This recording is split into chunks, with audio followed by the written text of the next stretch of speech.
नमस्कार, श्री स्वामी समर्थ. आजचा हा व्हिडिओ खास महिलांसाठी आहे. तुम्ही निर्जला एकादशी करता का? पण खरंच माहिती आहे का? ही एकादशी महिलांसाठी किती शक्तिशाली आहे?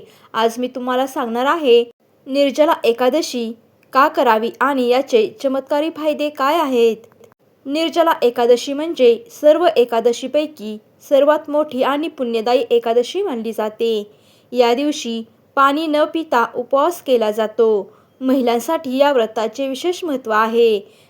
कारण हे व्रत महिलांनी केल्याने घरातील सुख शांती वाढते, पतीच्या आयुष्यात प्रगती होते, आर्थिक अडचणी कमी होतात आणि मन शांत सकारात्मक होते. शास्त्रानुसार जर तुम्ही वर्षभर एकादशी करू शकत नसाल तर फक्त निर्जला एकादशी केली तर सर्व एकादशीचे पुण्य मिळते.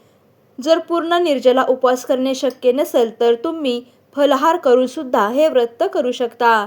कारण भावना महत्त्वाची असते.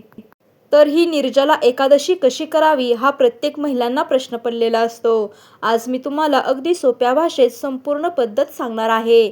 सकाळची सुरुवात. सकाळी लवकर उठून स्नान करा.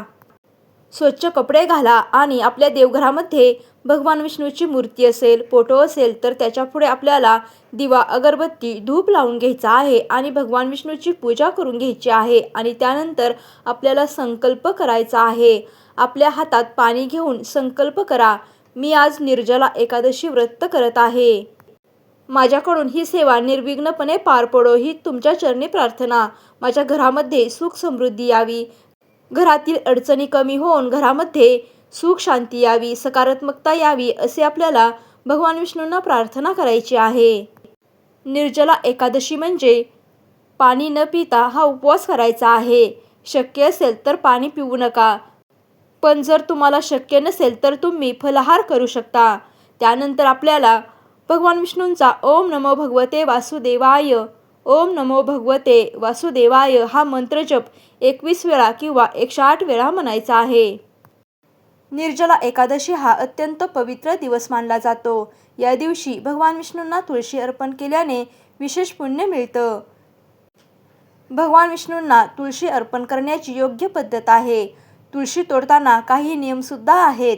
एकादशीच्या दिवशी तुळशी तोडू नयेत, म्हणून एक दिवस आधीच आपल्याला या तुळशी तोडून ठेवायच्या आहेत.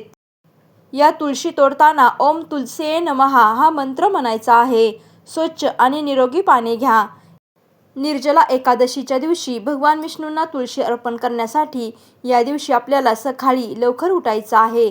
स्वच्छ कपडे घालायचे आहेत आणि त्यानंतर भगवान विष्णूंची मूर्ती किंवा फोटो असेल तर स्वच्छ ठिकाणी ठेवायचा आहे.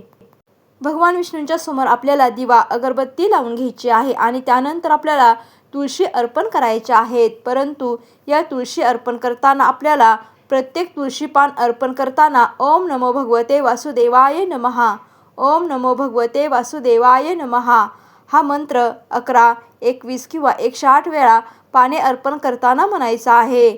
तुळशी पान भगवान विष्णूंच्या चरणावर किंवा छातीवर ठेवा. तुळशी पान उलटे ठेवू नका, सरळ बाजूवर असावी. तुटलेली किंवा सुकलेली पाने वापरू नका.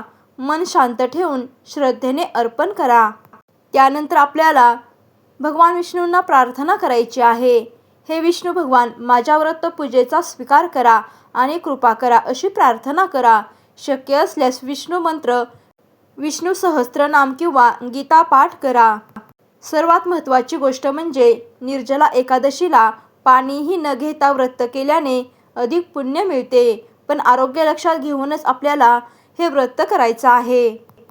या दिवशी दान करणे खूप शुभ मानले जाते. या दिवशी पाणी, अन्न, कपडे या वस्तूंचे आवर्जून दान करावे. निर्जला एकादशीचे हे व्रत उपवास आपल्याला दुसऱ्या दिवशी सूर्योदयानंतर सोडायचा आहे. अशा पद्धतीने तुम्ही हे व्रत पाळले तर नक्की फलदायी होईल. तुम्ही निर्जला एकादशीचे व्रत करत असाल परंतु काही चुका करत असाल तर त्याचे संपूर्ण फळ हे आपल्याला मिळणार नाही. त्यामुळे निर्जला एकादशीचे व्रत करत असताना अशा चुका ज्या टाळल्या नाहीत तर व्रताचे पूर्ण फळ मिळत नाही. निर्जला एकादशीच्या दिवशी शांत राहणे खूप महत्त्वाचं आहे. त्याचप्रमाणे खोटे बोलू नका. सत्य बोलणे हे व्रताचा भाग आहे. हे व्रत करत असताना मनात नकारात्मक विचार आणू नका. नेहमी सकारात्मक राहा. या दिवशी दान न करणे. दान केल्याशिवाय व्रत अपूर्ण मानले जाते. त्यामुळे आवर्जून या दिवशी दान करावे. फक्त उपवास करून पूजा न करणे हे टाळावे. उपवास, पूजा दोन्ही आवश्यक आहे. तरच आपल्याला या व्रताचे फळ मिळत असते. देव भावना पाहतो. त्यामुळे मनापासून हे व्रत करा. जर तुम्ही या चुका टाळल्या तर तुमचे व्रत नक्कीच फलदायी होईल. तर मैत्रिणींनो, अतिशय महत्त्वपूर्ण माहिती मी तुम्हाला सांगितलेली आहे. त्यामुळे हा व्हिडिओ कसा वाटला ते नक्की कमेंटमध्ये सांगा आणि व्हिडिओ आवडला असेल तर लाईक करा आणि अशाच धार्मिक माहितीसाठी चॅनेलला नक्की सबस्क्राईब करा. धन्यवाद. श्री स्वामी समर्थ. जय जय स्वामी समर्थ.